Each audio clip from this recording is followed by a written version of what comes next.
Advisory. Some episodes of the 1836 podcast are not intended for all audiences due to details that might be considered disturbing. Listener and viewer discretion is advised.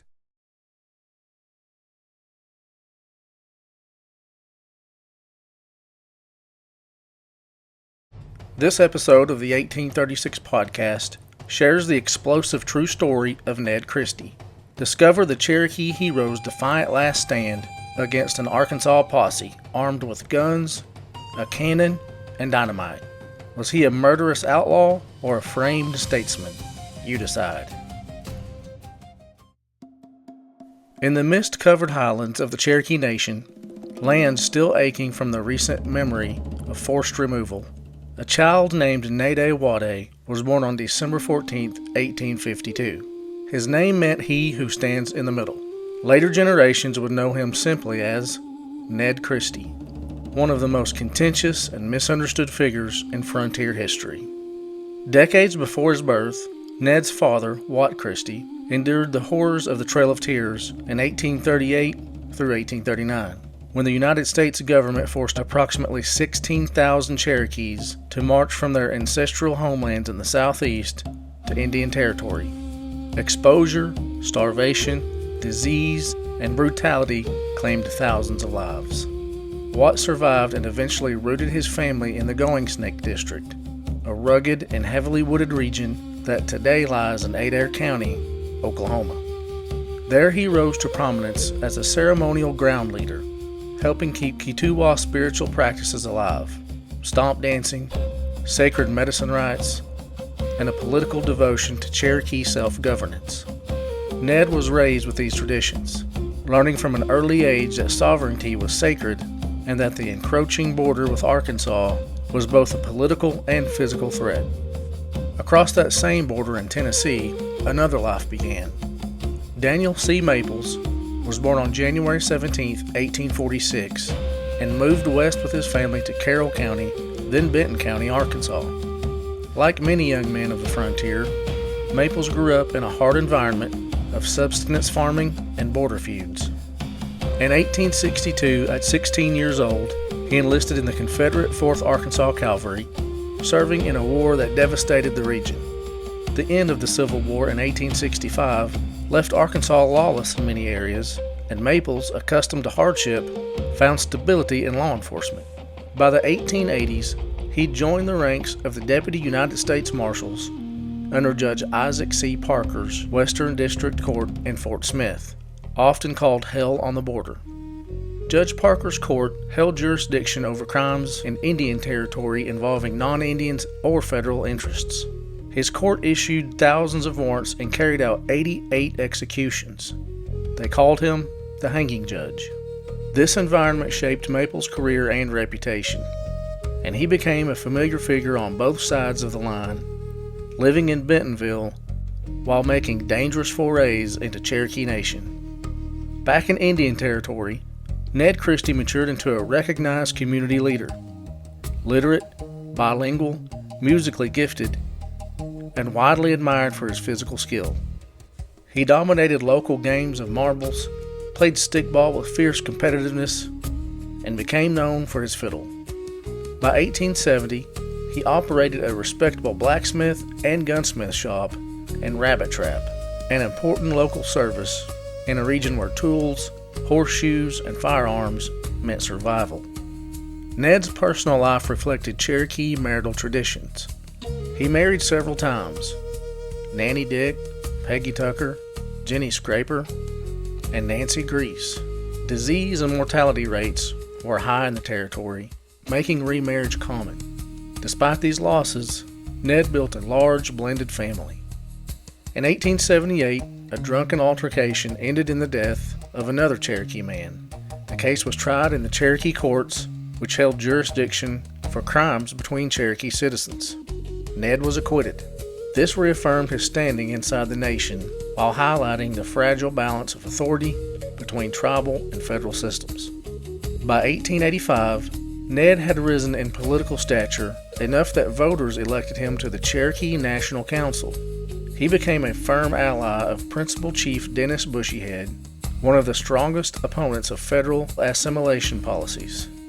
Ned spoke openly against railroad companies eager to carve routes through the Cherokee land and condemned the proposed Dawes Act, which threatened to dissolve communal landholding and impose allotments.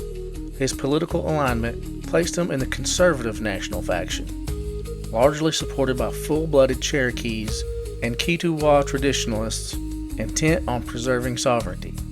This stance also placed him in a direct opposition to both powerful economic interests and pro-assimilation Cherokee progressives. This tension was already simmering when violence erupted on May 2, 1887.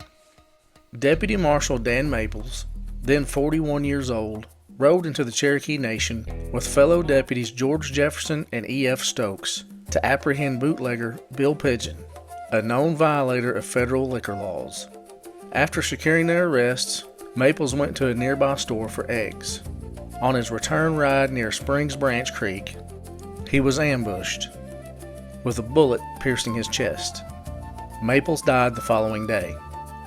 His body was returned to Bentonville, where he was buried with local mourning and federal attention.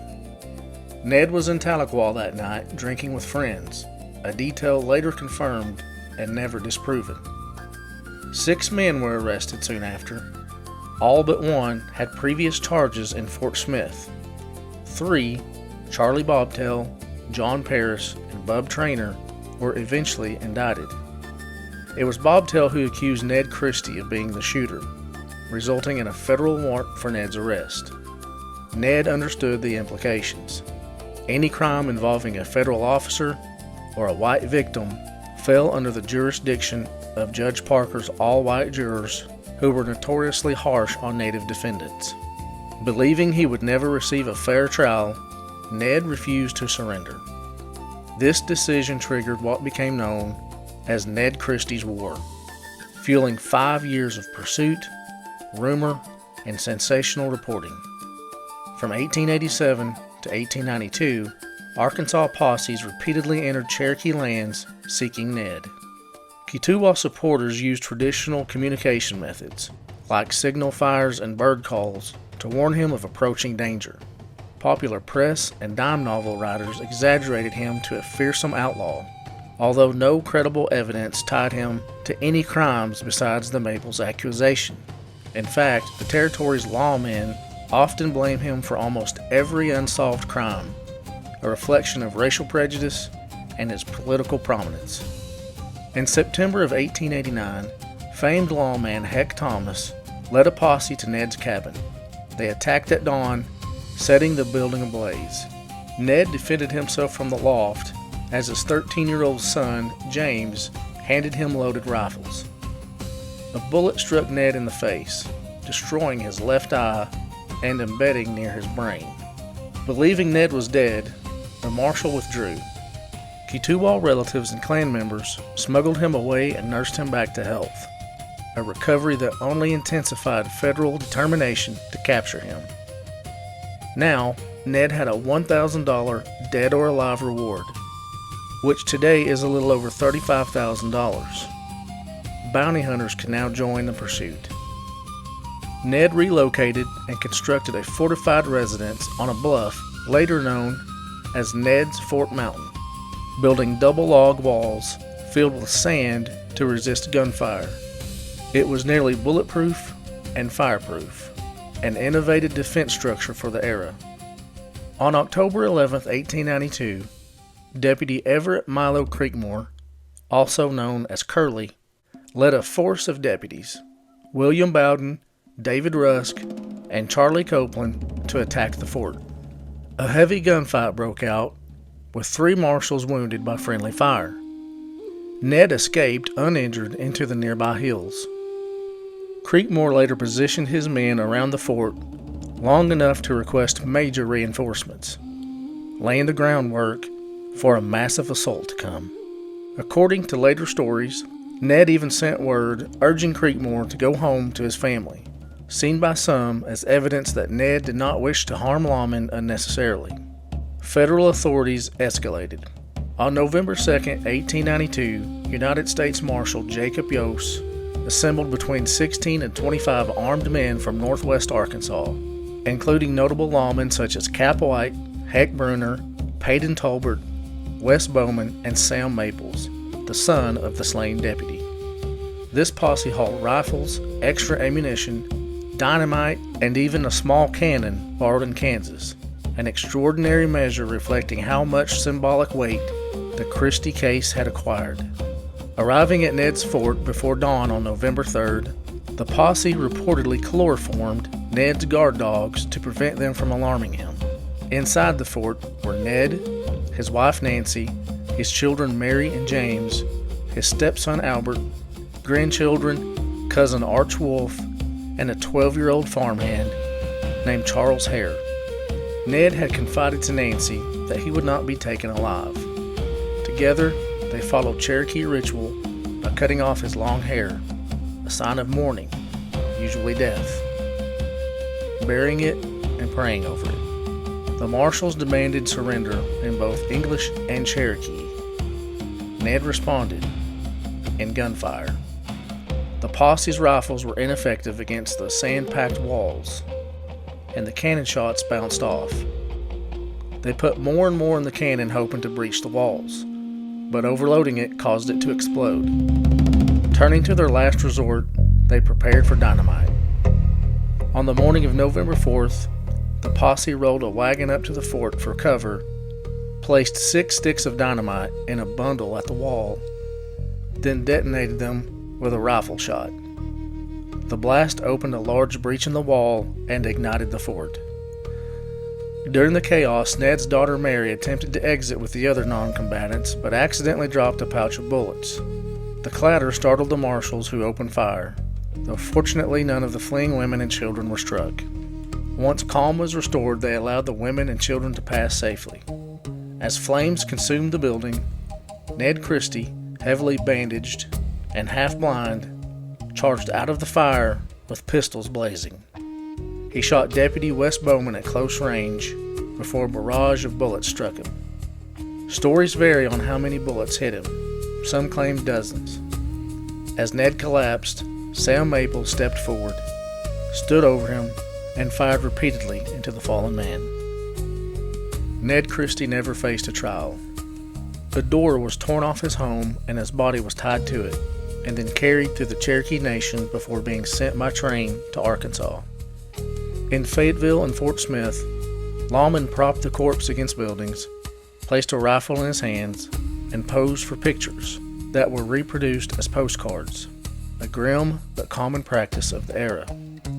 Allegedly, the posse divided the $1,000 reward, receiving about $74 each, about $2,700 in today's money. Judge Parker personally commended them. Ned's family retrieved his remains and buried him in the Watt Christie Cemetery in Wauhalla. The following year, 1893, Ed's son James was murdered and beheaded, reportedly as revenge. In the decades that followed, public opinion shifted. The 3 original suspects in the Maples killing, Bobtail, Paris, and Traynor, continued to alter their stories. All were known, convicted bootleggers with strong motives to deflect blame, fearing Judge Parker's noose. In 1918, a former slave named Dick Humphrey swore in an affidavit that Bub Traynor, not Ned Christie, had fired the shot that killed Deputy Maples. Another affidavit in 1922 supported this claim, though the federal government never revisited the case. Many historians argue that Ned had no plausible motive to murder the deputy marshal. At the time, he was a sitting councilman, a respected craftsman, a successful farmer, and a prominent figure in Cherokee nationalist politics. For this reason, some scholars and conspiracy theorists contend that he was more likely framed, whether by convicted whiskey runners who feared a hanging in Fort Smith, or by political rivals aligned with expanding railroad interests, or by federal authorities seeking to oppress Cherokee resistance. Others suggest a more sobering possibility, that Ned was never actually even wanted as a suspect at all, but maybe Parker wanted him as a reliable witness that federal officers hope to use into testifying against other defendants. Today, a bronze plaque at the former Cherokee National Capital in Tahlequah, Oklahoma, openly calls Ned Christie's death an assassination. Modern works by historians portrays Christie as a political target, not a criminal desperado. At the Fort Smith National Historic Site, a story appears in exhibits that acknowledge the evolving understanding of his life and death. Near Bentonville, Daniel Maple's grave stands as a reminder of how the frontier's overlapping jurisdictions and cultural tensions shaped both men's fates. Whether viewed as a Cherokee patriot, a victim of political maneuvering, or a Wild West outlaw that became a symbol of frontier injustice, Ned Christie remains a central figure in the history and folklore of the American West, a man whose life reflected the collision of sovereignty, law, and power along the border of the Cherokee Nation.